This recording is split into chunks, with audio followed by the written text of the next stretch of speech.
Hi Internet, my name's Alice. I'm from New Zealand and I really like to travel, and when I was 18 and I finished high school, which was 2 years ago, I packed up a backpack and I went backpacking for 6 months across France and Spain. And I just thought, because the backpacking community is such a special and unique one, that I would share some of the tips and tricks that I learnt along the way, so hopefully you don't make the same mistakes that I did and you ultimately enjoy your backpacking experience a lot more. So this video is going to focus on France and my time in France and what kind of things you might need to know if you're planning on traveling there.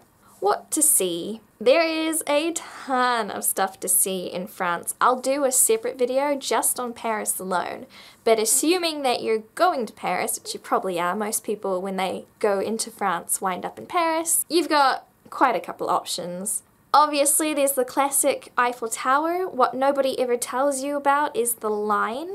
The line is giant, so be prepared to do a little bit of waiting or be prepared to climb the Eiffel Tower. You got the steps, it's just about like a 15-minute walk up some steps. It's not that big of a deal, and the line for that you can get through in like 20 minutes. Make sure you don't have any sharp or dangerous items in your day pack the day that you go to the Eiffel Tower, because you're not allowed up the tower with them and you can't get them back. So they basically put them in the bin, you're not allowed them back ever. The catacombs were amazing. You should definitely check out the catacombs. It's one of my favorite things I ever did when I was in Paris. Versailles is unbelievable, but don't do what I did, which was I met these people in my youth hostel, these really cool two guys, and we're like, oh, let's go to the Eiffel Tower all together. I met them that morning at breakfast, and then we were like, oh, now we've seen the Eiffel Tower, what do we do next? Let's just go to Versailles. Take a whole day for Versailles. Don't just go in the late afternoon because it is so big. You do not have time to see everything in just a couple hours. Spend a whole day there. It's worth a whole trip just by itself. Outside of Paris, France has a ton of stuff to offer, and it gets cheaper and cheaper the further away from Paris you go, and it gets less crowded as well. There's not that many tourists that sort of decide to leave Paris and go traveling with the rest of France. Mont St Michel was an amazing place to visit, and it's just beyond gorgeous there. However, it doesn't take that long to get around. It only takes a couple hours and then you've seen the whole little sandbar. Bordeaux was gorgeous. I loved Bordeaux. Really, really beautiful, and the wine is so cheap. It was just a great place to go. If you have an opportunity to go to Bordeaux, I recommend you do it. Another place I recommend going is this beautiful little town called Arles. It's sort of in the center south of France. It has an amazing Roman arena that's super well preserved from the days when the Romans used to own France, pretty much. Another place to go is Carcassonne. I went there. It's so amazing. You can actually stay in the very center of the medieval city. They have a hostel there. Everything's cobblestone streets, and it has a moat and everything. It was so amazing. However, just like Mont St Michel, it's quite small. It's a lot smaller than it looks like in its picture, and it doesn't take that much time to go around. I spent 2 nights there, and I kind of regret it a little bit. I really only needed to spend 1 night because I saw everything the first day. Sorry about the quality of my camera, by the way. It's a really bad camera. It's nighttime, so this is just what we're gonna have to deal with. Another place I went was Marseille. This one has a lot of mixed reviews. People that go to Marseille either really love it or they hate it. It's a bit like Marmite. There was just so much to do in Marseille, and I went.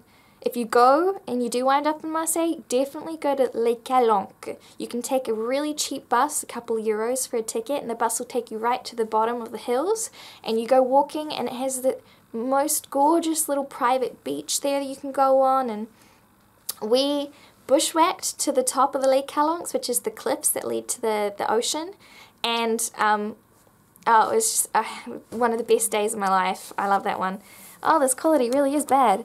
There we go. I had to stop the video to try get some pixels back in my camera so it doesn't fog up all the time. To get around Paris, the metro is the best option. It's €70 for a metro ticket, and the metro ticket takes you wherever you want to go as long as you don't leave any of the metro stations. The distance doesn't matter, which is a great For me, it was really new because in New Zealand, the public transport system's so stupid. You pay for the distance that you're traveling, so the further away you travel from where the bus stop you're at, the more you pay. And in France, it's one price for any distance. If you're going 3 blocks or if you're going 3 kilometers, as long as you just don't get off the train or the bus. Then the metro tickets also work for the buses. So if you buy a metro ticket and you don't wind up using it, you can use it for the buses on the top half. Don't take taxis around Paris. They will scam you. They know that you're a tourist because you're taking a taxi, and they're going to drive you the wrong way around. They're going to take you the long way so they can charge you more. Make sure they put the meter on if you do hop in a taxi cab, and just be really... act like you're confident and you drive this route all the time and you know exactly where you need to be going, because otherwise they're going to scam you for a lot of money. Getting around France is so easy. There is the buses, which is Eurolines, and you can take buses from France, lots of different destinations around France, to other places in Europe. They'll take overnight buses, and they're so cheap. I mean, I think it's like 20 euros for a bus from France to Romania. They are unbelievably cheap. Trains, the trains are a really cheap option. Or at least they're cheap to me because I'm from New Zealand, and New Zealand is the 9th most expensive country in the world, so everything in France was cheap to me. But I found that the trains were super reasonably priced, even if you're booking at short notice. You can RyanAir your flights, but that's really only a good option if you already have only carry-on luggage. If you've got large luggage, you have to check that. That's an extra 20 euros, plus the money it takes you to get from the city you're in to the airport, onto the RyanAir plane for your extra luggage, and then the transportation from that airport into the city centre of your next city. It really doesn't work out to be any cheaper than a train ticket, and it's more inconvenient because you still have to be there like 2 hours before the plane departs, that kind of thing. The best way, and the way that I travelled around, was this awesome thing called Covoiturage. I'll leave all the links of the stuff I'm talking about in the comment section down below. It's basically car sharing, so people all over France are driving from one destination to another, and for paying your share of the petrol bill, you get to essentially buy a seat in their car. It's really safe, everyone is moderated and security checked, and I think I didn't pay any more than 15 euros for any of the trips that I did. Be aware of tourist traps. They really love to charge you a lot of money to do certain things, and some ways that you can get around it is to just see the thing from the outside and not go in. Like I said, beware of taxi drivers. They will scam you for money, and you don't want to do that. It's going to put a damper on your trip. Beware of people outside of tourist attractions like the Sacré-Cœur. I got scammed on my very first day in Paris, and I was really quite nervous at that time because I traveled by myself, and he just came up to me and started tying something around my wrist. This is super common. You'll hear this in your youth hostel pretty much the day you arrive. People will be talking about someone tying something around their wrist. He comes up, he ties this piece of string around your wrist, or asks, can you hold out your finger, and he ties it around your finger, and then he quickly braids a bracelet, ties it on you, and then demands like 5 or 10 euros for a piece of string that he braided that you didn't want. And if you try to warn other tourists about it, and say, oh hey, don't let that guy tie that thing around your wrist because he's going to scam you, they have cronies hidden in the shadows, and they kind of come and bully people into giving them money. So if you see, like I said, if you see anyone approaching you that you don't know, avoid eye contact, don't let them touch you. Just keep walking, just walk right past them and pretend they're not there. Some good phrases that you might want to learn before your trip that hopefully you will not be needing are va-t'en, which means go away. And you can basically just scream it at the top of your lungs if you feel uncomfortable or you want someone to go away, just va-t'en. It means piss off, basically. There's also aidez-moi, which means help me. And despite what you've heard about French people, they can sometimes be quite rude. In Paris, only really in Paris, I met the most lovely French people. But if you say aidez-moi to anyone, I mean, 99% of the time, people will help you. They want to help you. How much should you budget? Depending on how nice of places you like to stay in, youth hostels can run you anywhere from about 10 euros to 25 euros. Can be a little bit more for a private or double room if you're traveling with a partner and you want a bit of privacy.